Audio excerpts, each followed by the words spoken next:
Here is something that most people will never tell you out loud. A mature woman does not fall in love with words. She has heard every compliment. She has read every sweet text.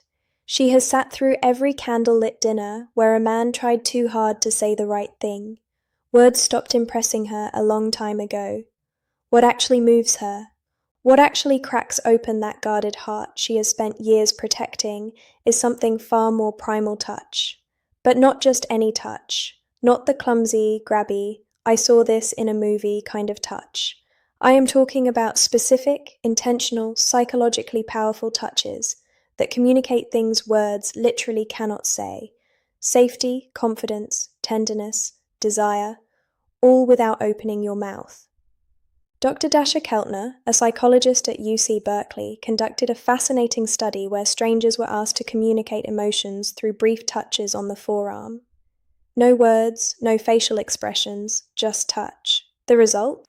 People could accurately identify emotions like gratitude, love, and sympathy through touch alone with up to 78% accuracy. 78%. Your mouth wishes it could be that effective. So if you have ever wondered why some men seem to effortlessly make women feel connected to them, while others try everything and still get the friend speech, this is your answer. It is not about what they say, it is about how they touch. And a mature woman, a woman who has been through enough to know exactly what she wants, responds to this on an entirely different level than someone in her 20s. Now, before I walk you through all 7 of these touches, I need to warn you about something. 2 of the touches on this list seem so simple that you will be tempted to dismiss them. Do not. Those are the ones that mature women have specifically told me make them feel things they cannot explain. And the last touch on this list, number 7, has a psychological effect so strong that relationship therapists actually prescribe it to couples on the edge of separation. I will explain why when we get there. Let us start with the first touch that quietly rewires how she feels about you. The first touch is what I call the slow lower back guide. And before you roll your eyes thinking this is just basic gentleman behavior, hear me out because the science behind this one is staggering. When you place your hand gently on the small of a woman's back, maybe while walking her through a doorway, guiding her through a crowd, or standing beside her at an event, you are activating one of the most nerve-dense areas of the human body. The lower back contains a massive cluster of nerve endings that are directly connected to the brain's emotional processing centers. A slow, confident, warm hand placed there sends a signal that bypasses logic entirely. But here's the part most men mess up. Speed and pressure matter enormously. A quick pat on the back feels like something her uncle would do at Thanksgiving. A heavy push feels controlling, but a slow, steady, warm placement of your full palm with just enough pressure to say, I am here and I am aware of you, triggers what psychologists call a protective bonding response. Her nervous system reads it as safety. Her brain releases oxytocin, and emotionally she starts associating your presence with calm. A mature woman especially responds to this because she has spent years being the strong one. She has handled everything herself. She has been her own protector. When a man places his hand on her lower back with quiet confidence, it is not about control. It is about communication. It says you do not have to carry everything alone right now. And for a woman who has been carrying the weight of her world on her own shoulders, that single gesture can feel more romantic than a 100 roses. I read a comment from a woman in her late 40s who said, and I am paraphrasing, he put his hand on my back while we were walking into a restaurant, and I felt something I had not felt in 15 years. I felt chosen. That is the power of this touch when it is done correctly. The second touch is the two-handed handhold, and this one is criminally underrated. Most people hold hands. That is not special. Teenagers hold hands at the mall. What I am talking about is different. This is when you take her hand and then bring your other hand over to cradle it. Both of your hands holding one of hers.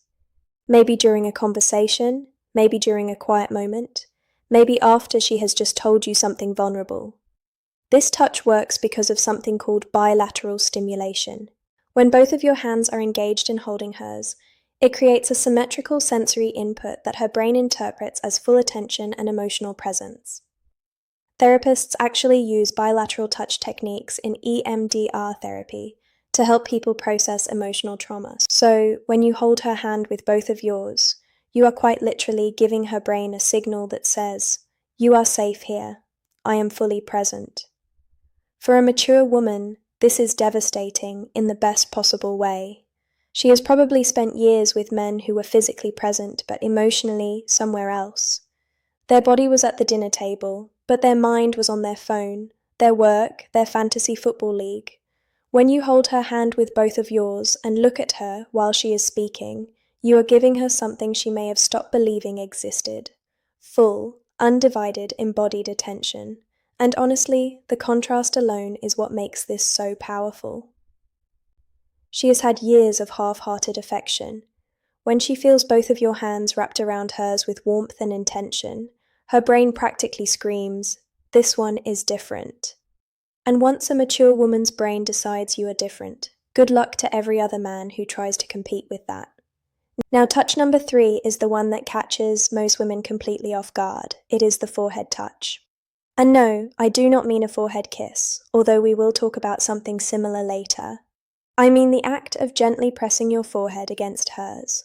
Foreheads touching, eyes closed naturally, breathing syncs up, the world goes quiet. This might sound overly intimate for something so simple, but the psychological weight of this gesture is enormous. Dr. Sue Johnson, the creator of emotionally focused therapy, and one of the most cited relationship researchers alive, has written extensively about what she calls bonding moments.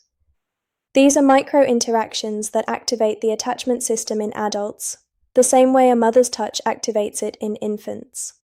The forehead touch is one of the most potent bonding moments two adults can share. Why? Because it requires vulnerability from both people. You cannot press your forehead against someone's from across the room. You have to be close. You have to slow down. You have to let your guard down. And for a mature woman who has built emotional walls high enough to block out most of the nonsense the world has thrown at her, this touch is a quiet knock on a door she forgot she had. It does not demand anything. It does not escalate. It just says, "I am right here with you, and nowhere else matters." And a man who can do this without rushing it, without turning it into something else, without breaking the silence with a joke because the intimacy feels uncomfortable, that man has just communicated more emotional intelligence than most people demonstrate in an entire relationship. Touch number 4 is the one I almost did not include because of how effective it is. I feel like I am handing out cheat codes at this point. This is the back of the neck touch. The nape of the neck is one of the most sensitive and vulnerable areas on the human body. It is packed with nerve endings, and because it is an area people cannot see or easily protect, touching it creates an immediate spike in both arousal and trust simultaneously. That combination is extraordinarily rare. Most touches create one or the other. This one does both at the same time. When a man gently places his fingers or his palm on the back of a woman's neck, maybe while sitting beside her, maybe while leaning in to tell her something, her brain goes through a rapid-fire evaluation. Am I safe? Do I trust this person? Does this feel good? And if the answer to all three is yes, the emotional response is almost instantaneous. Her breathing changes, her pupils dilate. Neurochemically, dopamine and oxytocin release in tandem, which is the exact cocktail responsible for romantic attachment. Here is where maturity plays a massive role. A younger woman might not even register the significance of this touch, but a mature woman, she has enough experience to recognize what the touch communicates. It communicates confidence without aggression, desire without desperation, familiarity without assumption. It is one of the most sophisticated touches a man can offer, and the women who recognize it are the ones who have been waiting for exactly that level of awareness. A word of caution though, timing is everything with this one. You cannot walk up to a woman you just met and touch the back of her neck. That is not romantic. That is a police report. This touch works because it comes after trust has been established. It is a progression, not a shortcut. And a mature woman knows the difference immediately. Touch number 5 is the one I told you about at the beginning, the one that is almost unfair. It is the thumb stroke. And before you wonder what that even means, let me explain, because this is where the psychology of touch becomes genuinely fascinating. The thumb stroke happens when you're already holding her hand, or when your hand is resting on her arm, her shoulder, or her knee. And without drawing attention to it, your thumb slowly moves back and forth against her skin. Small, slow, rhythmic strokes. You do not announce it. You do not look down at your hand. You just do it while continuing whatever conversation you are in.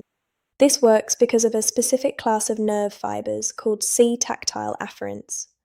These nerves respond specifically to slow, gentle stroking touch, and they are directly wired to the parts of the brain that process emotional connection and social bonding. Researchers at the University of Gothenburg in Sweden found that this type of slow stroking activates the insular cortex, which is the brain region responsible for feelings of intimacy, emotional closeness. In other words, when your thumb moves slowly across her skin, you are literally activating the part of her brain that makes her feel close to you. And because it is so subtle, she may not even consciously register what you are doing, but her brain absolutely registers it. Her body absolutely responds to it, and emotionally she starts feeling drawn to you in a way she might not even be able to articulate. This is why I said it is almost unfair, because a mature woman who feels this. A woman who has spent years in relationships where affection was either performative or absent will feel that small, absent-minded thumb stroke and think, "He does not even realize he is doing it. This is just how he is." And that thought, that belief that your tenderness is effortless rather than calculated, is what makes her fall. Not the grand gestures, not the expensive gifts. The unconscious gentle movement of your thumb while you are talking about something completely ordinary. That is what love actually feels like to a woman who has seen everything else. Touch number 6 is what I call the silent pull. This is the moment when you are sitting beside her or standing next to her, and without a word, you reach over and gently pull her closer to you. Maybe your arm goes around her shoulder and draws her in. Maybe your hand finds her waist and closes the gap between you. No announcement, no come here, just movement. This touch works on a principle that attachment researchers call proximity seeking. In attachment theory, one of the primary signs of secure bonding is the instinctive desire to reduce physical distance between two people. When you pull her closer without being asked, you are mirroring what a securely attached partner does naturally. You are saying through action, "The space between us was too much. I wanted you closer." For a mature woman, this is profoundly meaningful, because here is what nobody tells you about women over 35 or 40. Many of them have spent years feeling like they had to earn closeness. They had to be attractive enough, agreeable enough, accommodating enough to deserve affection. They have been in relationships where physical closeness only happened when the other person wanted something. So, when a man pulls her close simply because he wants her near him, not because he is initiating something, not because he is performing for an audience, but just because the distance felt wrong, it rewrites a story she has been telling herself for years. It tells her she is wanted not for what she offers, not for what she does, just for her presence, just for existing next to him. And if you do not think that is powerful enough to make a woman fall in love, you have never watched a confident, accomplished, self-sufficient woman melt into the side of a man who just wordlessly pulled her closer during a movie. And now, touch.